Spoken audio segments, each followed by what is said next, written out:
and then go to. Okay, got it. Recording in progress. Amazing. But you just missed out a big chunk. Okay. It's fine. It's fine. Well, yeah, I was talking about how Web3 is open in nature, it's open source, which gives about this interesting characteristic where to copy any project, all you need to do is fork it. So a very good example is the so-called vampire attack that SushiSwap did on Uniswap. And if you haven't heard of that, go Google it to see what it means to be open source in some ways, right? And then the idea of trustless. Excuse me, can someone mute, please? It's okay, we can. Someone is unmuted. Could you mute? I guess. I actually never led a public before, so I have no idea. Okay, I'll just go on. So Web3 is said to be trustless in the sense that, within Web2, we are supposed to trust the centralized on Discord, servers. Right? Can we just create like a new Sorry. That's yeah, not you're under- muted. I think there's some. Okay. Sorry, Rebecca, can you mute yourself, please? Are commenting, so they can't join and choose. Can someone mute, please? Someone is unmuted. Thank you. Yeah. Should be good now. Thanks. Okay, cool. So within centralized servers, right, you have to kind of trust the organization. We have to trust Facebook. We have to trust YouTube to have our best interest. And these are typically built into legal systems, into the laws, and where the laws are enforced by countries. Within Web3 is a bit different. You do not have to trust so-called the organization that owns the token, because everything is open. And also because a lot of the logics of how the network operates is stored in smart contracts, for instance. And these smart contracts enable the property of trustlessness in the sense that you don't have to, how do I explain it? In the sense that you can examine the logics to determine whether something is trustworthy or not, right? And that is different from Web2. So it is permissionless as well, in the sense that you do not need the permission of the organization to interact or upload a smart contract into Ethereum. It is open for anybody to upload their own versions of smart contracts. I'm not sure if you're familiar with the idea of smart contracts, but just know that that is the main primitive of Web3 blockchain networks. And the TLDR of smart contracts is that it is just like a little piece of code. Just think of it as a computer code, right? That is distributed across all nodes within the network such that it is enforceable. For instance, let's say I want to pay Leilani $5 on the first day of February. Instead of going through let's say, do a bank transfer to her manually, right? What I can do is write a smart contract, upload it onto the Ethereum network with the logic saying that, hey, connect this smart contract to my wallet, and on the 1st of February, transfer automatically $5 to Leilani. And the network will do it automatically for me, right? So that's the power of Web3 networks. It is basically code that automates a lot of the logics for you. And if you know code, you know that transferring $5 is just the tip of the iceberg of what it can do. It can do all sorts of complex calculations and directions of transfers. You can transfer to multiple parties on that date, yeah. So the uploading process into Ethereum is permissionless. I do not need to request for a permission or request for authorization from Ethereum, for instance, to upload that $5. And finally, there's this characteristic of composability. This one is a bit difficult to explain, but using my example just now, where I want to transfer $5 to Leilani, right? Someone else can look at that piece of smart contract that I've written and say, oh, if Leibing transfers $5 to Leilani, then I want to transfer $10 to Jack, if and only if, right? And he implements that version of the smart contract onto the Ethereum network. And these two work on top of each other. Now, what is fascinating about this space is that the Web3 space is built on top of thousands of smart contracts that work on top of each other. So that is how they are composable. It is a beautiful characteristic, which has a lot of dangers as well, the more you learn about it. Spent quite some time on that slide, but hope that was informative. As you know, crypto is just getting more and more popular amongst not just the mainstream, but also amongst developers. From this chart, we saw that the monthly active developers rose from around 500 in 2014 to around, around 6,000 within the last 2 or 3 years, right? We saw a dip here because in crypto, you will realize that there are bull markets and bear markets. And developer activity sometimes is tied to bear markets as well. Because during bear markets, money dries out and funding dries out, and there's less money around sustaining projects and protocols. There are problems within the Web3 space, as you know. One of it is adoption. Web3 is rather complex compared to Web2, right? If you go on Etherscan, for instance, if you go on any of the blockchain explorers, if you don't know anything about coding, you'll be pretty intimidated by all those bytecodes. What are bytecodes? Let me just show it briefly to you guys. Yeah, I mean, if you take a look at this website, right? Can you imagine a mom or grandma using it? I can't. So that is one of the difficulties of Web3, right? It's just lots of hashes and hash addresses. It's not like Web2, you go on a Facebook, oh, you see a name of a friend, you see a picture, and you click like. You can't do any of these. All these are just numbers, and often huge numbers, and with these gibberish looking strings, right? Unless you know what all these means, it's a bit hard to get into. And that's where the complexity lies. And it's got a pretty bad reputation, the crypto space, because of the number of hacks and rug pulls. This site should be your guide. Let's go to the leaderboard, where we see the best hacks. By best, I mean the most expensive and well-executed hacks, right? We saw a $661 million hack on Poly Network on 8th of October last year. The famous one was Mt. Gox. Not sure if you've heard, but ever since then, let me just search for, where is Gox? Oh, it's not even on here. Wait, that's not possible. But Mt. Gox is one of the biggest hacks in history. So we see like just so many projects being wrecked, and wrecked is like a term nowadays that they use within this space to refer to projects that are completely like just hacked, right?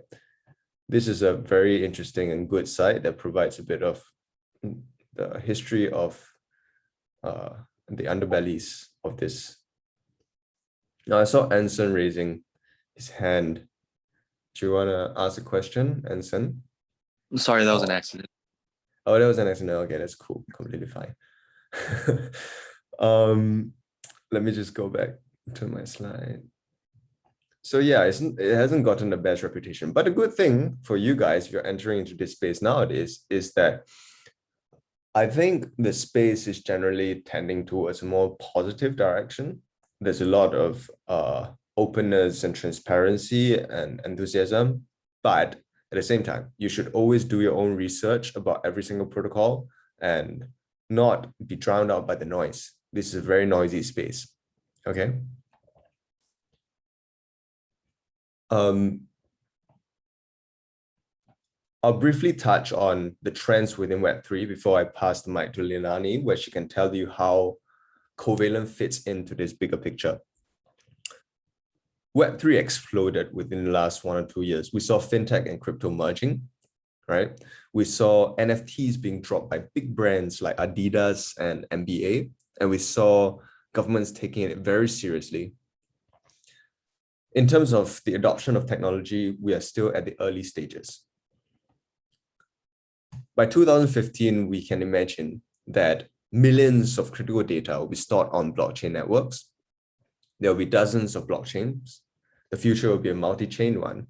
There will be thousands of applications that will power our lives on-chain, just like how there's lots of applications that we're using right now. And we will see around 1 billion plus users on-chain. There's a problem because blockchain data is very disorganized. It is hard to understand.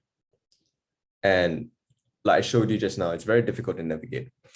And each network is a self-contained ecosystem. For it to go mainstream, networks need to talk to themselves, talk to each other, sorry. And that is why data interoperability is super important. Okay, Lei, do you want to go ahead and talk about what is Covalent API? Yeah, I can share my screen if you want to stop. Yeah. Take over. Also, I think you said by 2015, but it's definitely by 2025. But we're gosh. like in a different dimension these days. Yeah, it's recorded. Anyway, I'm suffering from a 10-year lag. Okay. Okay, am I in here? Yep, we see it. Yeah, so what is the Covalent API? So it's basically our main offering is this unified API. And you might have heard like the term API before, you might know what that is, or maybe we have some people here that are just listening and that don't. But basically, we provide a tool that allows you to query data across different chains. So as Leibing was mentioning, interoperability is a major challenge in this space. There's so many different blockchains emerging. It's really not just like Ethereum or like, you know, the big ones. And these applications need to talk to each other. So we're at the intersection for developers or people that are building in this space to be able to create solutions that basically span across different chains. And we do that through the use of an API.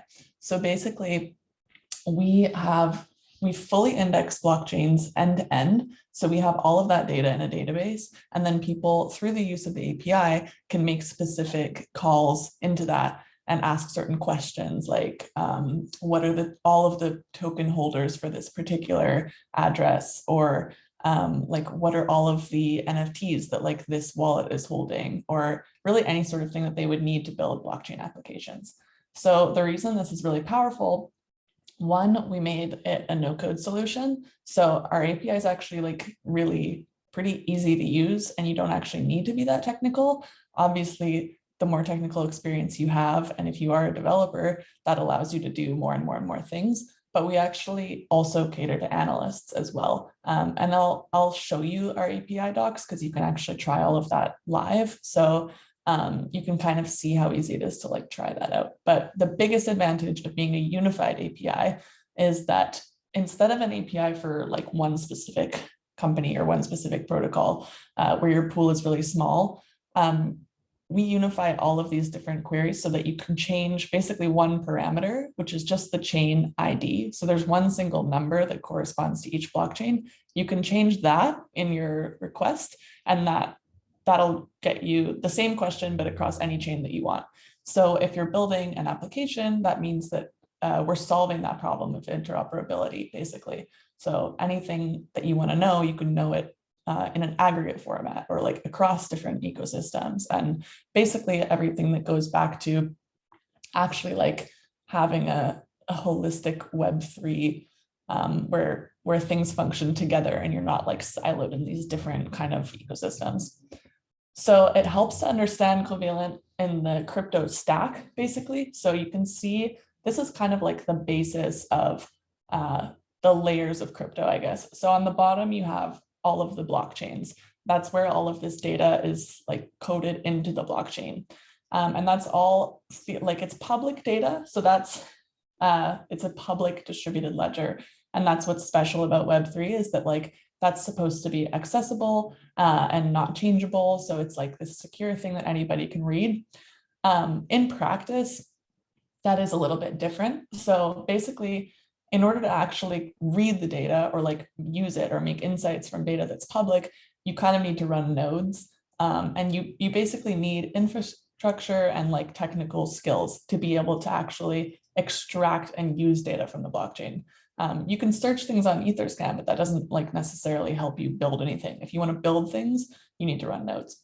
So for developers that are focused a lot on just creating use cases, and even for non-developers, anybody that wants to like just gain access to more data, make their own insights, or build anything like consumer apps, like charts, like NFTs, any of the kind of different things that you can see in that applications part of this slide, and I'll go into more later. You need to do all of this pre-work basically to like extract the data. So Covalent just sits in between that layer. Basically, our goal is through providing an API that makes everything really easy, you're querying into a database that provides all of those blockchains fully indexed. So you don't need to like do all of that setup and all of these things that would prevent you from basically just like getting to what you want to do. So I feel like we like to say one unified API, 1 billion possibilities. So the goal of everything we do is basically to just make the developer experience the best it can be. And then that's what we think is like really going to support a lot more users, because at the rate of like adoption that we're seeing, we need things to rapidly accelerate. It's not enough to like stay the same. We can't support billions of users right now. So yeah, we're really passionate about basically making it easier for people to get their hands on the data, start building, start querying, or just play around in general, which is why we made things accessible from our docs site. So as I mentioned, there's kind of two main demographics that use us. So developers, obviously, for building decentralized applications, you need a data source, but also analysts, which is not as common for some other sort of solutions in Web3, where you would need to basically build this kind of like complicated transformation engine to be able to get information. An analyst or somebody that's like, even a journalist or a news reporter, somebody that wants actual data on a lot of the noise in the crypto space, they need like a quick and easy solution. So that's something that we're kind of catering to now as well. So currently we have about 15,000 developers. So as you can see from Leibing's earlier slide, there's not hundreds of thousands of developers in Web3. It's a trending space, but there isn't like as much, or I guess there aren't as many people as you might think. It is still kind of concentrated, but we have over 15,000 developers, which we're really, really excited about. And we're looking to get kind of like anybody to be able to create these applications. And yeah, some of the projects that are building with us, you can see below. So if you are more familiar with crypto, you might kind of know some of these, or if you're not, maybe you don't, but yeah. So I have a couple kind of like exercises or ways that you could get into Web3 or understand the space a little bit better for some of you that might be curious. So if you don't already have a wallet, that's kind of the first step. So we can actually kind of go through these a little bit, but I won't go too in detail because I do want to show you some of the like other stuff you can do. So the number one kind of wallet that I think is the most user-friendly that a lot of people would choose is Metamask. So if you don't know what that is, basically Metamask is like a super quick and easy wallet that you can set up that allows you to see all of the tokens that you hold in DeFi or your NFTs. So if you go to like metamask.io, it looks like this. And then basically once you set that up or download it, there's a couple phases that you go through, like you receive a private key and a seed phrase. Those are things that you should never, ever share with anybody. So a big part of Web3 is privacy. So you can sign up and keep all of that information private. But then what happens is you can see on my browser, you can have an extension like this so that when you're browsing DeFi applications, if that's something that you want to do, you can open MetaMask from your browser. And that's typically how the Web3 ecosystem works.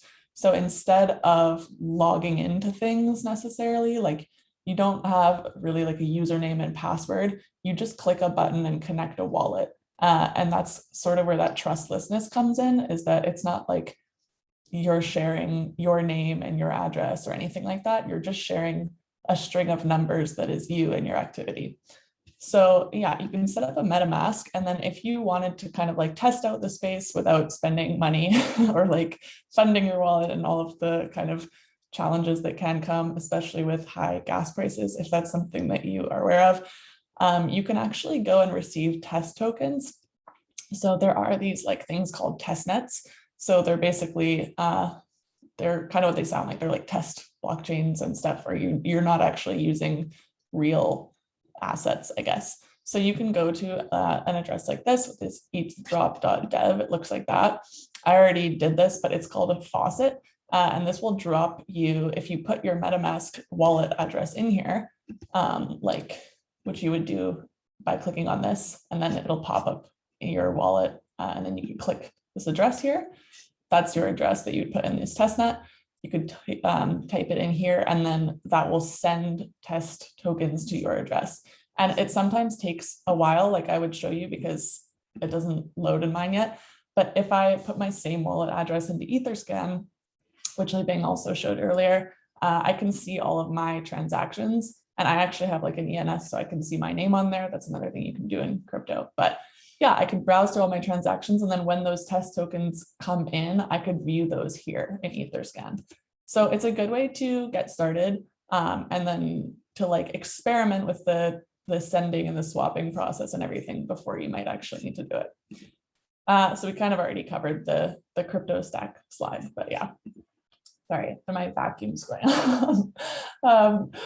But in the second exercise, you can set up a Covalent API key. So this is where we come in and why you would, like another way that you could actually query this information and see your activity on chain. So if you maybe we could just briefly show them how a Covalent response looks like. Oh yeah, I'm going to, yeah. Yeah, you can go ahead. So if you go to the Covalent platform page, basically it'll look like this once you actually get an API key. But if you go from our website and you click anywhere that says sign up for an API key, you put in your email and then you get what looks like this. And it'll re-navigate you to a page that looks like this. So you have this key, which is what allows you access to try any of the responses from our docs. So then from here, you can click on our API page. And if you were to try any sort of, let me go to like the response that I already have. Yeah, so if you were to try any sort of these endpoints live, you can browse through any of the different endpoints that we have, which are basically just like the questions that you could ask to any general blockchain for class A. And then if you click try it live, it's going to show you a sample response like this. And there's actually different modes that you can view these responses in. So for this, I clicked on get token balances for address, and I just put my same MetaMask address in here. And it shows me everything that I have in my wallet. So it's going to mirror what is in Etherscan, but I can actually like download this in a spreadsheet format, or I can have this response in a JSON format that looks like this. So mainly as a developer, you'll be using it in JSON format. We also clean it up for you using an output in CSV if you just want to do some basic analysis, and all you need to do is change it to analyst mode to get that. And I think you can download it. Yeah, so that is the source of what we provide. Each of these endpoints on the left, each of them has very unique kind of like data that we provide. And you can play around with it to see what you need most of the time, and then extract it or put it into your code to find the relevant thing for your website. Yeah, exactly. So I'll do like a full kind of overview of the docs just so that you get started, but this kind of goes into the hackathon resources.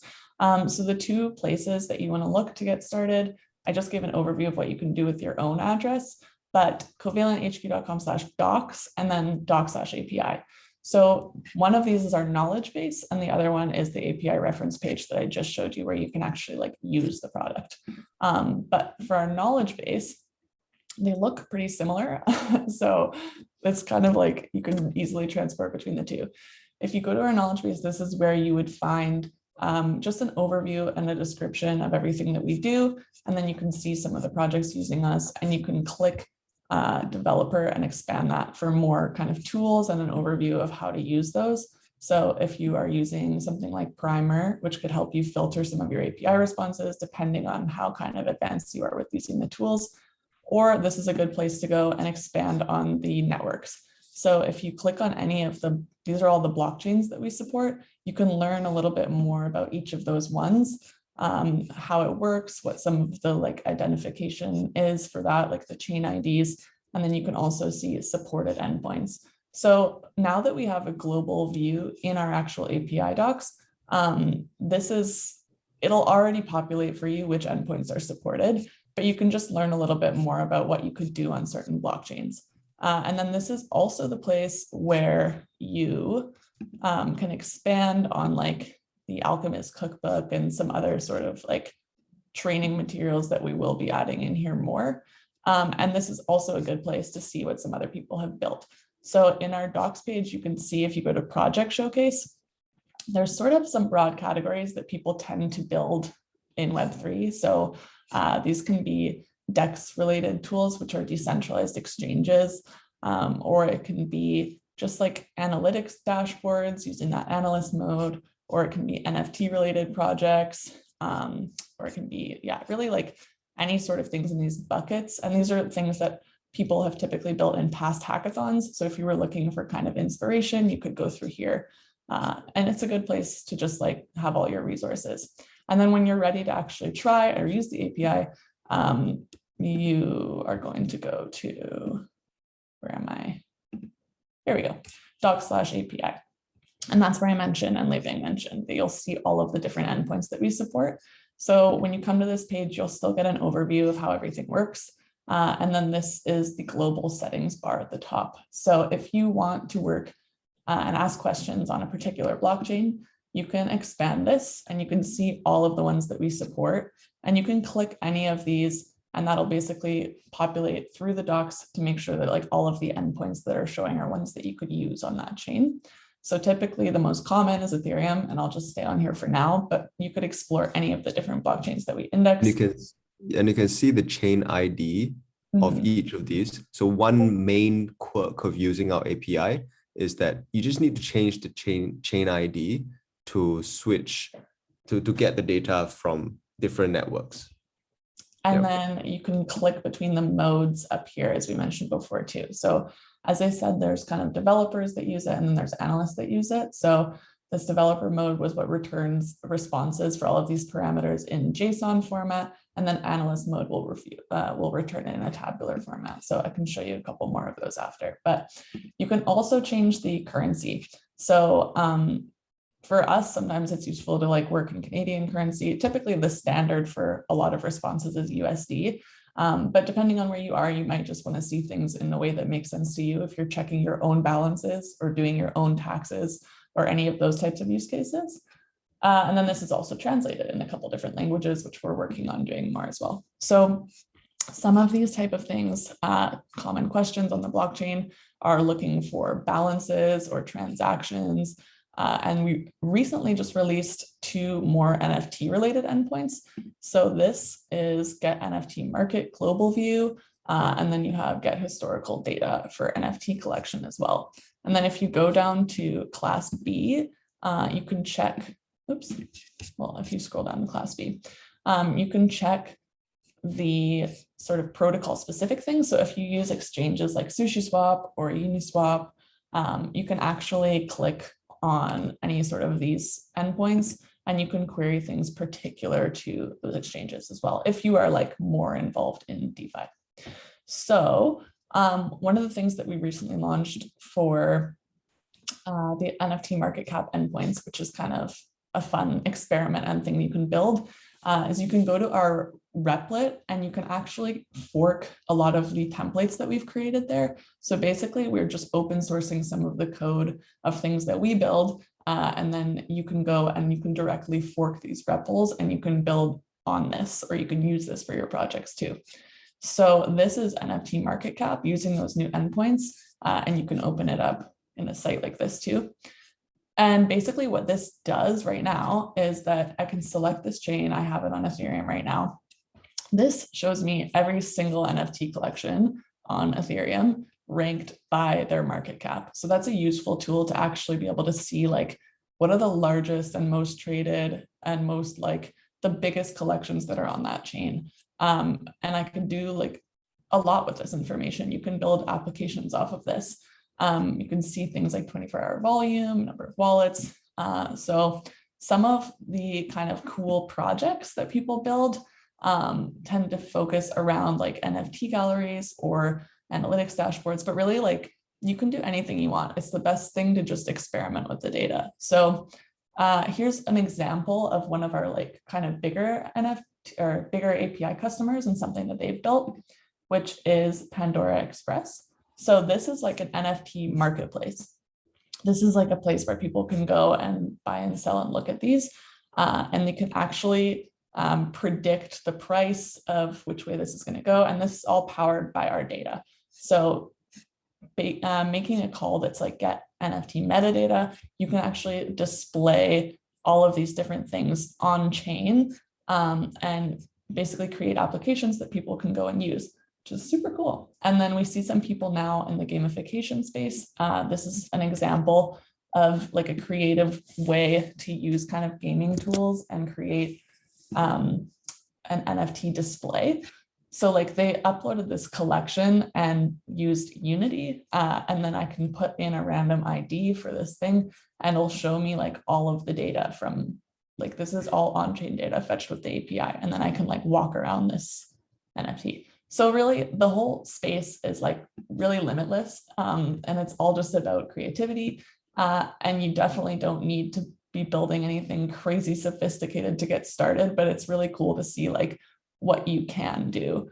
And some of the other use cases are really just like analytics. Like you can build really awesome analytics, and really understand a lot more about Web3 by doing that. Yeah, so if you have any questions, I'm just going to check the chat.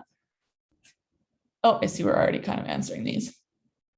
But yeah, if you do have any questions, feel free to put them in the chat.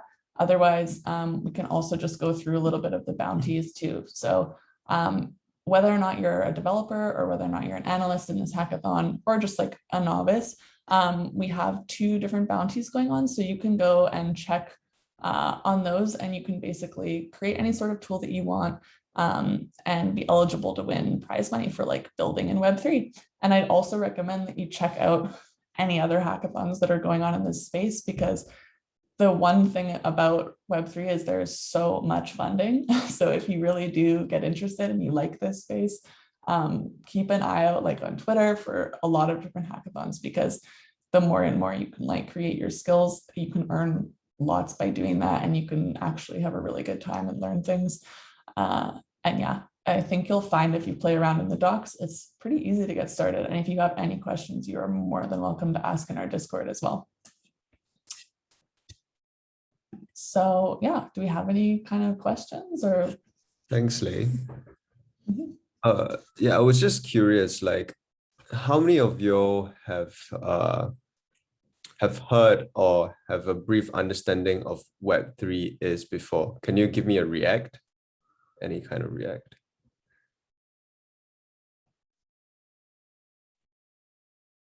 Okay, I see not so many. So Around one or two. So yeah, we're really talking to a couple. We're talking to a fairly new audience to this space. How many of y'all would wanna work in a blockchain or crypto company, or at least like, would want to intern at one? Oh, that's cool. Nice. Yeah, we see a couple. We see a couple as well. Yeah. How many of y'all wanna work at Fang after you graduate? Yeah, we see the Fang people. All right. And the rest have not figured out the big question yet. Or are still just hacking away at their projects. Okay, that gives us a rough sense of things. Feel free to ask any burning questions you have about this space, about blockchains, about NFTs, yeah, or about, questions about your career as well. So go ahead. Where can we find the slides?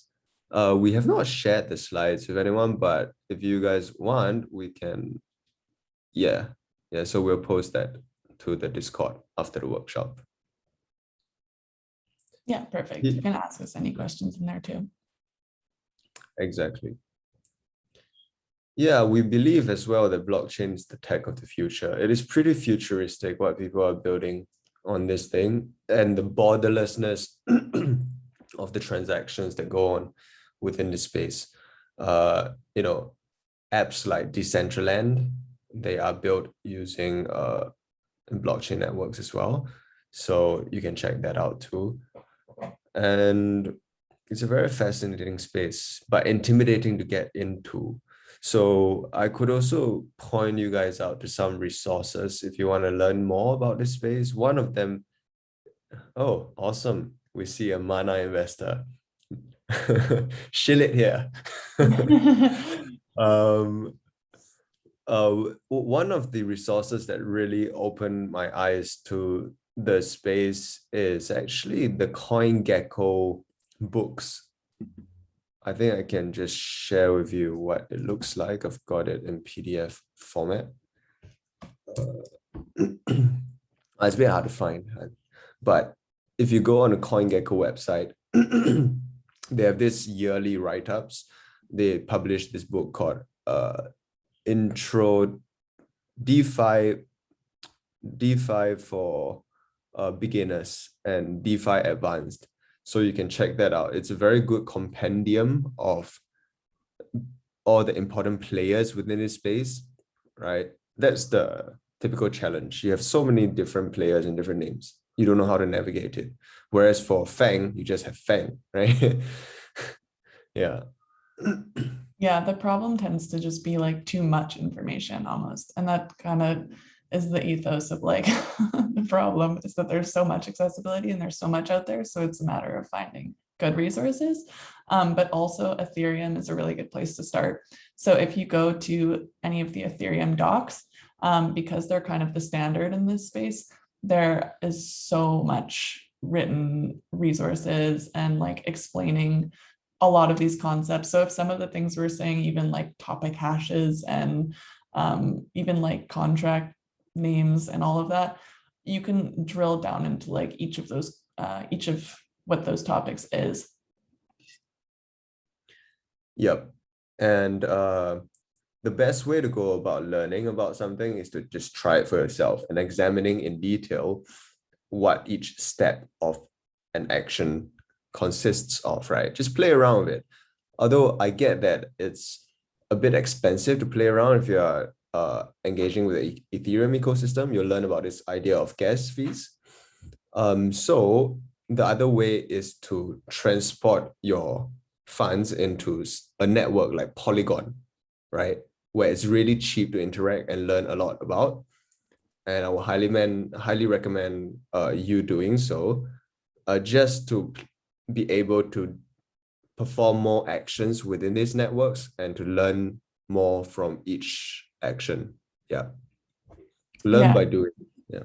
Someone just posted the prize info in the chat too, but I'll make sure to have a link to that in our Discord as well for future. Yeah, perfect. I'll link those in the Discord and our other resources. We can put the CoinGecko stuff in the Ethereum docs.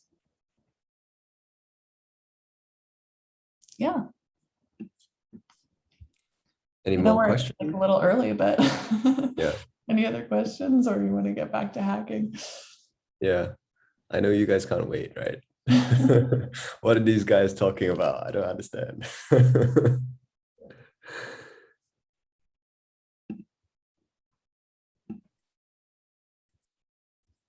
Okay. If not, Oh, there's one. What made you guys join Covalent? that's a good one. Lei, you want to go first? Say things like pretty recent, so why don't you go? Yeah, I I'm don't know pretty your story. Okay. So I think for me is what made me join the Web3 space, and Covalent is quite established within this space. What made me join the Web3 space is after working, so I did my degree in social and political science actually, right? But I'm a self-taught coder and developer. So I worked for 2 years at a social enterprise in Singapore. I'm based in Singapore, where I learned a lot, but I felt that the pace was a bit slow. It's not as exciting. And I thought, oh, what's going to be a good, like an exciting space to join for like my career. And I was thinking back in 2006, if I had to make a move, that would have been the decade of Google or Facebook, right? You always join industries when they're at the early infancy, so that there's a lot of opportunities there, right? You get the best returns for your efforts as well. So I was thinking, yeah, at 2022, what would be the next thing in the future? And I thought blockchain, right? One of it is blockchain. Of course, there's lots of different industries you can think about. And then I did my research. I interned at a Singaporean blockchain company. And after that, I applied to a bunch of blockchain-based companies, and Covalent got back to me with a pretty good offer. And I checked out its team, I checked out the product, and I really like the product. I think it's got longevity, and then I'm on board with this awesome and amazing team. Yep. What about you, Lei? I can cross mine and answer another question as well, actually. So somebody said, one, how do you start? Actually, I can answer a few questions with my experience. So how did you start learning about Web3?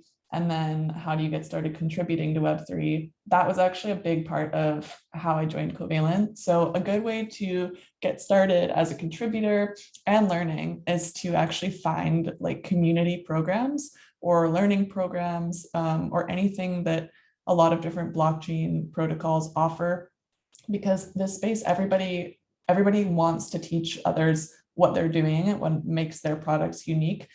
So there's actually a lot of good communities and educational programs, and a lot of them offer rewards too for like doing tasks that kind of help grow that ecosystem. So that's a really common kind of form of like almost decentralized like marketing kind of. So Covalent did something kind of different, but they, back in March of last year, launched a community program that basically was all about learning and making connections and trying to solve that problem that a lot of people are like, where do I get started? Who do I talk to? So they started this program for people to basically like learn and get rewarded in CQT, our native token, and then create like blog posts or create just like educational content. So I was really interested in learning more about blockchain and also creating connections. So I joined that program and there was 25 of us to begin with. And then it actually grew, we all grew it to 2,500 people. So that was like a really successful, cool community program. And then from there, I just started working more and more with the actual core team to the point where then I fully came on board and now I work here. But I would recommend checking out basically like these ambassador programs that all different sorts of protocols and blockchains have, because they are, one, some people do it like financially because you can earn rewards, but two, they're a really, really good way to like get into a community and then to make more connections and then to actually talk to people that are like developing those products. Oh yeah, Alchemist DAO. So actually it was Alchemist DAO before. Alchemist DAO was the later version.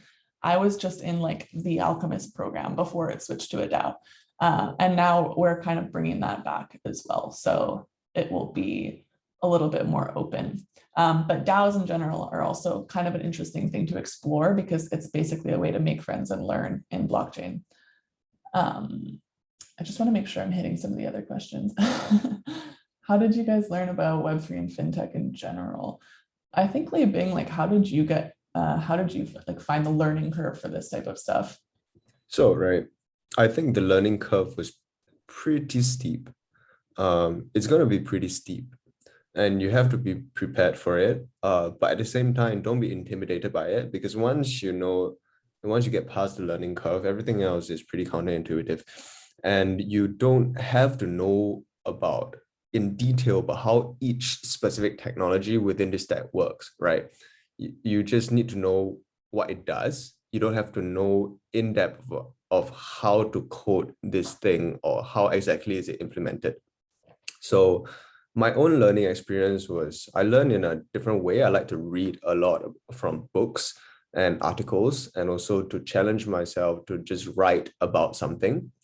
And once you learn something, and then if you can teach someone else about it, that often reinforces your knowledge of the concept. And Web3 is the kind of exciting space where it really challenges you to think critically about so many different things, very fundamental things about even human society, like money. What is money? What is trust? Right? You don't get to deep. I love this. You don't get to question all these within traditional tech companies, and you hardly get to question it within general society as well, which is why it is fascinating. But it does require you to do quite a bit of deep thinking with regards to very fundamental primitives that we use in everyday life.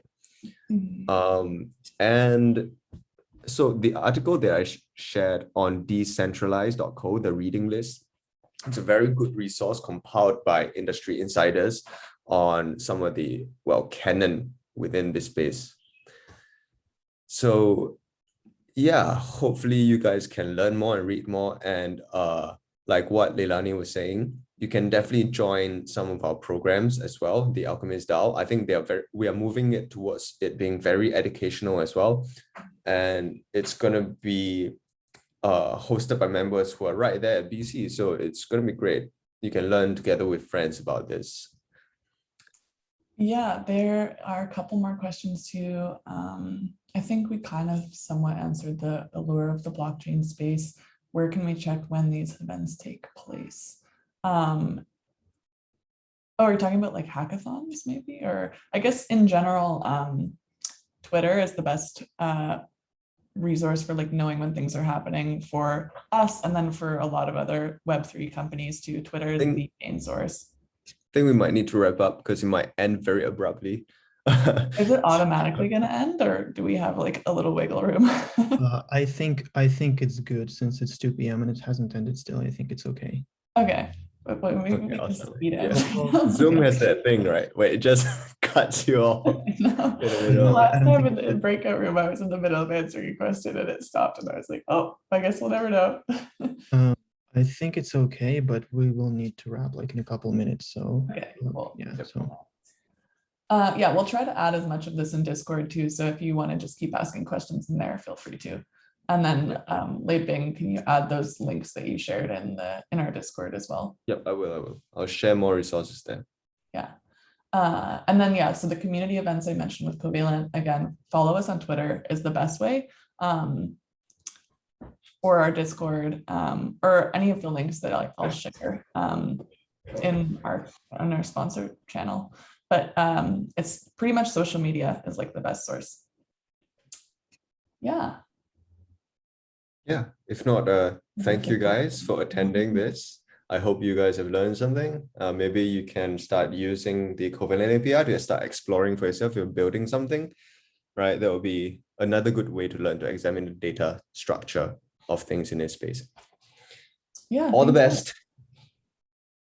Okay, thank you. Thank you so much. Thank you for Take care. coming. Thank you. If you want to collect stamps, please use the password CQT token in the Covalent channel, Discord channel, and you can collect stamps over there. And shout out to the organizing team for pulling together such an amazing hackathon for everyone. Yeah. Thank you. Thank you. I'm really excited to see you here. All right. Yeah. Take care. All right. We'll see you in Discord. Thank you, Bye. guys. Bye.